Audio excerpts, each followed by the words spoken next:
All right, Coach, you can start us off. So, what an awesome day. Just to watch our players at the end.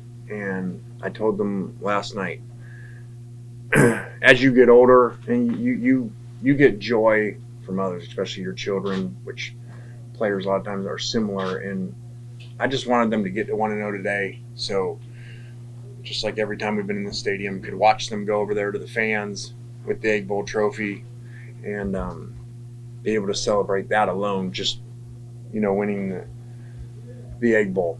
And then on top of that, for them to, win 11 regular season games. And we talk a lot about, Coach Carroll used to say, do things better than they were ever done before. And they just did that. No one in the entire state's ever had 11 win regular season. So that's pretty cool, especially the SEC's never been harder and deeper than it is now. So that's an amazing accomplishment by them.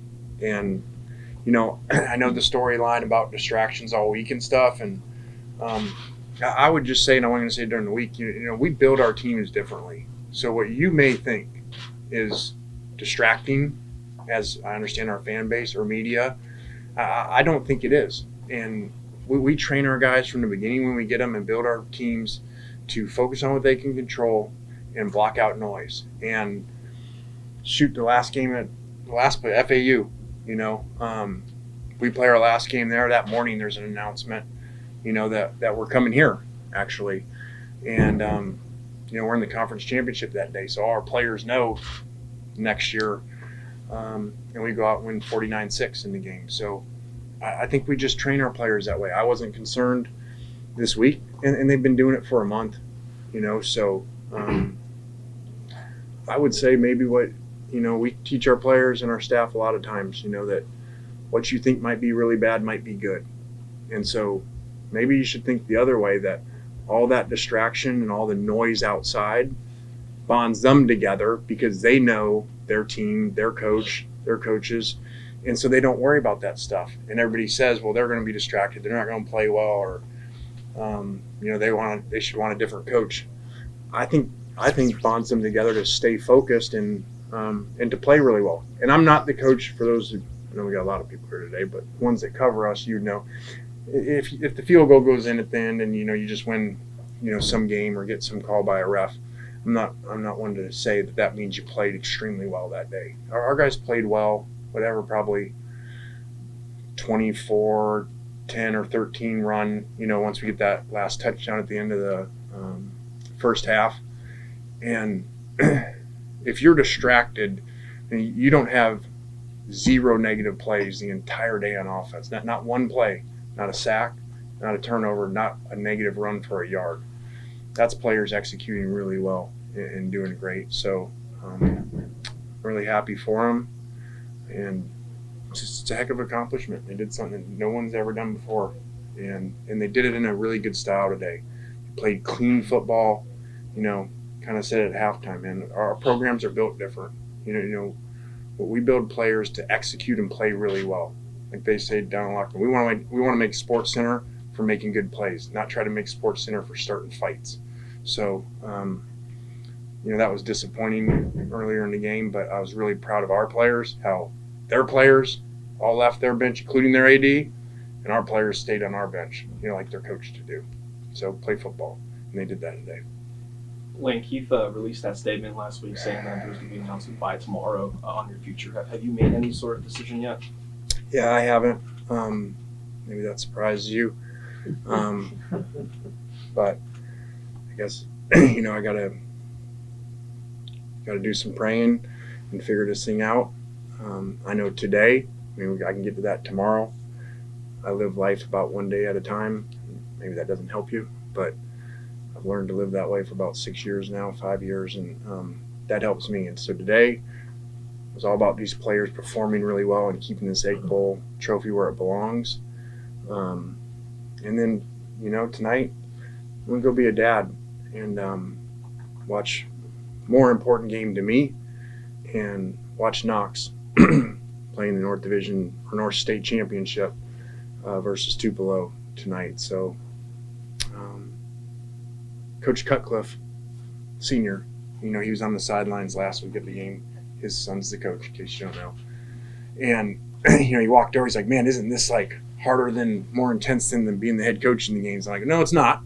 But it's more enjoyable. So I'm excited for that tonight. I mean, what a Fisher Ray, one of our assistants, said a couple weeks ago. Man, he's like, if this thing played out, man, you could be 11-1, win the Egg Bowl on the exact same day. If they kept winning, then Knox would be playing the North State Division or North State Championship. It's an awesome day, and I mean, very fortunate to have a lot of really good things in my life. Thanks to God. Do you plan on making a decision tomorrow? I feel like I got to. I mean, so probably not as enjoyable as people probably think it is. But like Kirby says, when he wants to complain about being in the national championship and missing the portal window, it's like there's no crying from the yacht. So I'm not trying to get pity, but it's not as enjoyable as maybe some people would think. Does winning today and making the playoff make it more difficult to win?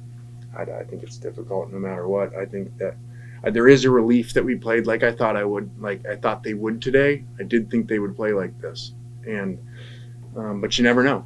And so I am relieved for that, because if we didn't play well today, we all know what the storyline would be. It'd be my fault for having them distracted and stuff. So I'm really glad that we proved that narrative, which is a fair narrative for people to write, and I think a lot of our fans felt that way this week. Understandable, but they don't know our room, and they don't know how we train them and how they think. Like after the game, at one point, it looked like you were admiring the Ole Miss crowd. There was a lot of powder blue in that side of the stadium. What was going through your mind in that moment? Just over the years, and then just really cool. That's third time we've been here, third time emptying out their stadium, and then watching Matt Corral do it, in that game, and then Jackson Dart, and then watching Trinidad carry that trophy. And I'm like, I said that when I said to him, this is just gives me so much joy to see them be able to do something like this. And so to watch these guys come together, they came from everywhere.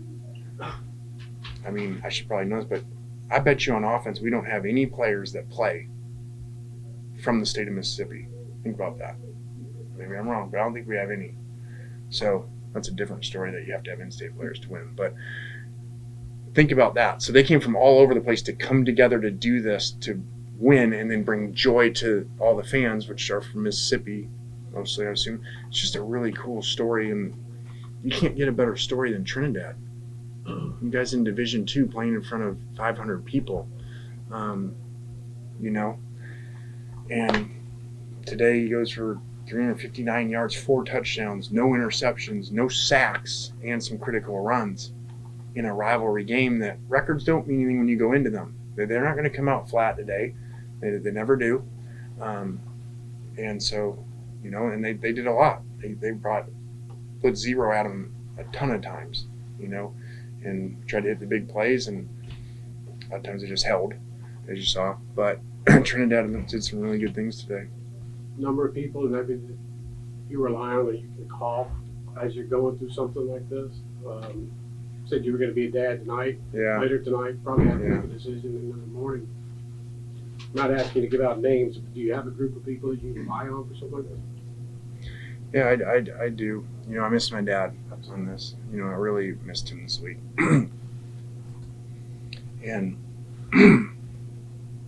so, my 2 calls will be the closest to that from advice, what my dad would say to do on these things. And that'll be Coach Carroll and Coach Saban.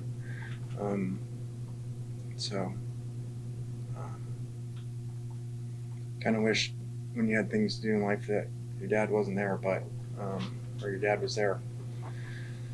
But this is what it is.